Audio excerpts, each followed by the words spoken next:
ভোটের দিনক্ষণ ঘোষণা হয়ে গিয়েছে, আর তারপরে দেখা যাচ্ছে যে পশ্চিমবঙ্গে পুলিশ প্রশাসনে একাধিক রদবদল করা হয়েছে।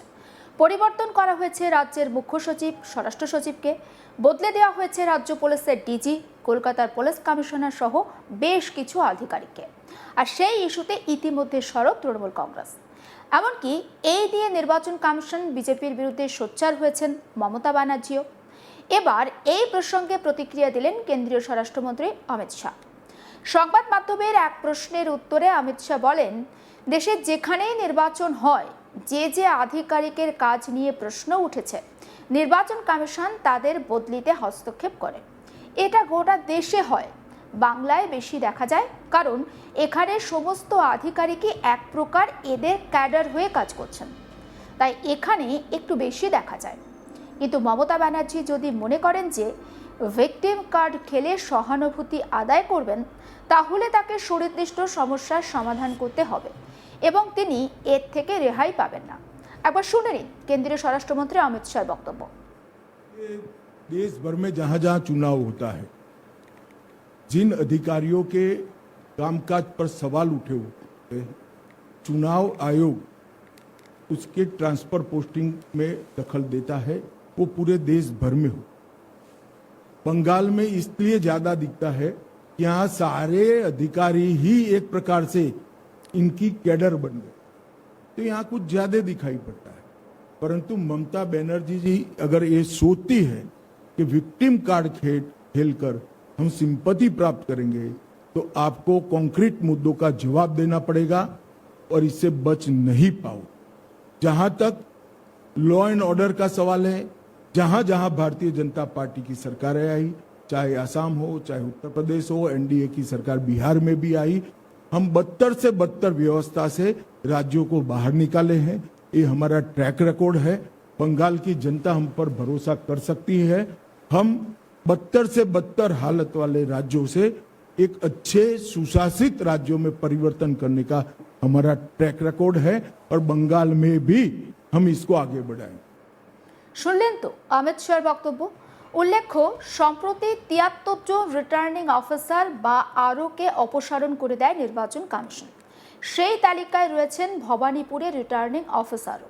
আর এবার সেই বিষয়ে কড়া প্রতিক্রিয়া দিতে শোনা যায় মমতা ব্যানার্জিকে। মমতা বলেন, নন্দীগ্রামের বিডিও চলে আসছেন ভবানীপুরে, কারণ গদ্দারের নিজের লোক বলে। শুনুন ঠিক কি বলেছিলেন মমতা ব্যানার্জি, তার বক্তব্য একবার।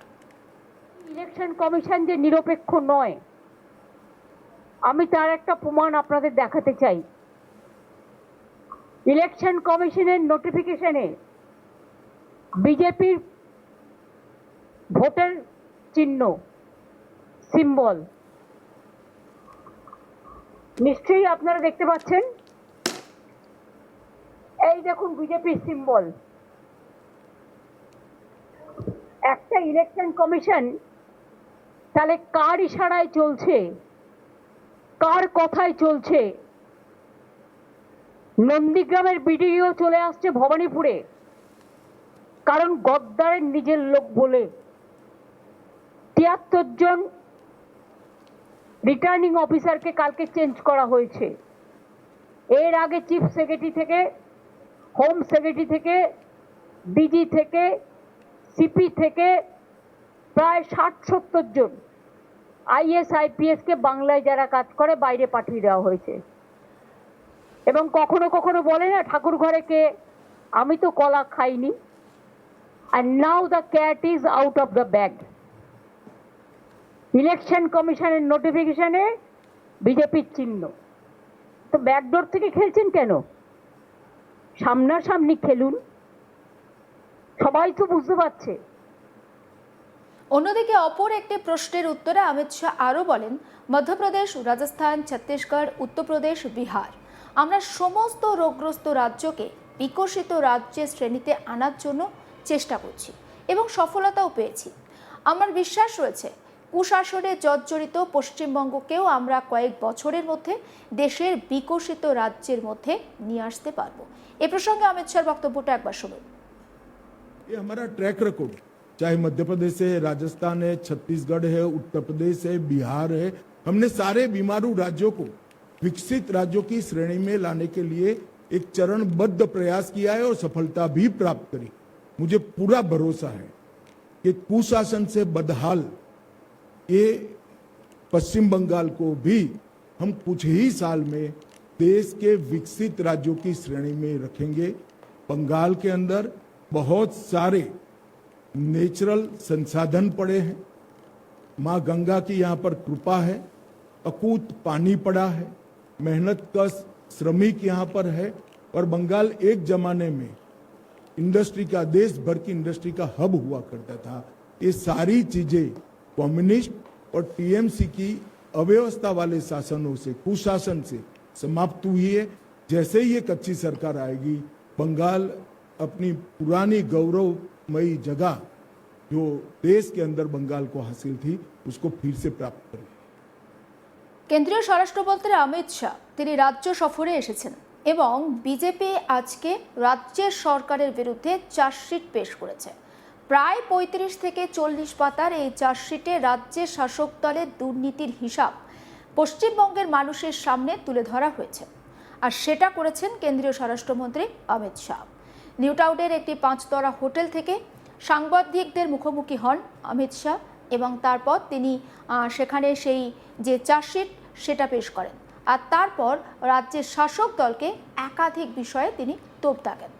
আপনারা জানেন যে নির্বাচন ঘোষণার পর পশ্চিমবঙ্গের যে পুলিশ প্রশাসনে একাধিক রদবদল করা হয়েছে, পরিবর্তন করা হয়েছে রাজ্যের মুখ্য সচিব, স্বরাষ্ট্র সচিবকে, এমনকি বদলে দেওয়া হয়েছে রাজ্য পুলিশের ডিজি, কলকাতা পুলিশ কমিশনার সহ বেশ কয়েকজন উচ্চপদস্থ আধিকারিককে। আর সেই ইস্যুতে রাজ্যের শাসক দল তারা কিন্তু সরব হয়েছে। এমনকি এই নিয়ে নির্বাচন কমিশন আর বিজেপির বিরুদ্ধে স্বয়ং মমতা ব্যানার্জি তিনি কথা বলেছেন। আর সেই প্রসঙ্গে এবারে কলকাতায় এসে মুখ খুললেন কেন্দ্রীয় স্বরাষ্ট্রমন্ত্রী। সংবাদ মাধ্যমের তরফ থেকে প্রশ্ন করা হয়েছিল কেন্দ্রীয় স্বরাষ্ট্রমন্ত্রীকে, তখন তিনি বলেন যে দেশের যেখানে নির্বাচন হয়, যে সমস্ত আধিকারিকদের কাজ নিয়ে প্রশ্ন রয়েছে তাদেরকে নির্বাচন কমিশন সেই রাজ্যে মডেল কোড অফ কন্ডাক্ট জারি হওয়ার পর বদলি করে এবং নির্বাচন কমিশন হস্তক্ষেপ করে। এটা গোটা দেশের নিয়ম। বাংলায় বেশি করে এই বিষয়টা দেখা যায়। কারণ কি? কারণ এখানকার সমস্ত আধিকারিকরা এক প্রকার রাজ্যের শাসক দলের ক্যাডার হয়ে কাজ করছেন, তাই এখানে গোটা বিষয়টা একটু বেশি দেখা যাচ্ছে। কিন্তু মমতা ব্যানার্জি যদি মনে করেন যে ভিকটিম কার্ড খেলে সহানুভূতি আদায় করবেন, তাহলে তাকে সুনির্দিষ্ট সমস্যার সমাধান করতে হবে এবং তিনি এর থেকে রেহাই পাবেন না। পাশাপাশি তিনি আরও বলেছেন, অর্থাৎ কেন্দ্রীয় স্বরাষ্ট্রমন্ত্রী একাধিক বিষয় নিয়েও কিন্তু তোপ দেখেছেন রাজ্যের শাসক দলকে। সমস্ত আপডেট আপনাদেরকে দিতে থাকবো। অবশ্যই নজর রাখুন আজ তাক বাংলায়। সাবস্ক্রাইব করতে ভুলবেন না।